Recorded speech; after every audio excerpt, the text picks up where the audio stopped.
Hello everyone, कसे आहात सर्व? मस्त आणि मजेत ना? मी अश्विनी तुमचं माझ्या आजच्या व्हिडिओमध्ये अगदी मनापासून स्वागत करते. तर पहा, आजच्या व्हिडिओमध्ये आपण पाहणार आहोत 4 टक्स ब्लाउजचं स्टिचिंग कसं करायचं. तर 4 टक्स ब्लाउजचं स्टिचिंग करण्याआधी आपल्याला मेन फॅब्रिक आणि अस्तर एकमेकांना अगदी परफेक्ट असं जोडून घ्यायचं आहे. त्यानंतर आपल्याला अस्तरवरती आपल्या टक्सचं मार्किंग करून घ्यायचं आहे, अगदी परफेक्ट असं.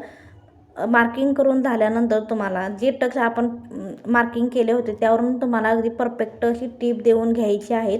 एक टक्स तुम्हाला व्यवस्थित, प्रत्येक टक्स तुम्हाला व्यवस्थित पद्धतीने तर स्टिच करून घ्यायचा आहे.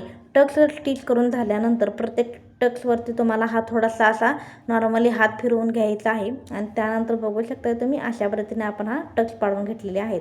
टक्स नंतरची प्रोसेस असते, आपल्याला क्रॉसपट्टी जॉईन करायची असते. तर ही क्रॉसपट्टीसुद्धा कशी अगदी परफेक्ट आणि प्रोफेशनल पद्धतीने ब्लाउजला अटॅच करायची किंवा स्टिच करायची हे जर तुम्हाला पाहायचं असेल किंवा अगदी डिटेल्समध्ये तुम्हाला टक्स कसे घ्यायचे हे पाहायचे असतील तर तुम्ही आपल्या आशुष क्रिएशन या यूट्यूब चॅनेलला नक्की भेट द्या.